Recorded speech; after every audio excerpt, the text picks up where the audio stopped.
কাকা আজকে পাঙাশ তুলছে। কাকা পাঙাশ কত করে কাকা? রূপচাঁদা। এই যে কাকা আমাদের কাকারে দেখা যাচ্ছে না। কাকা পাঙাশ কত করে কাকা? 150 টাকা।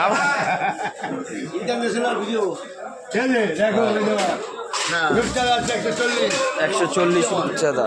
এই দামি আয়ের মাছ আর হচ্ছে বলা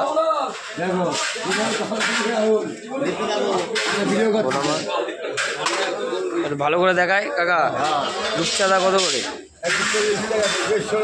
150 টাকা। আসবা কাকার দোকানে, আসবা, ভালো ভালো পাঙাশ আছে, রূপচাঁদা আছে, ভালো মাছ। দেখো মাছটা দেখো, জলের দামে, একদম জলের দামে। আসবা। হ্যাঁ, একটু বলে দাও লাইক কমেন্ট সাবস্ক্রাইব করে দিতে বলে দাও চ্যানেলটাকে।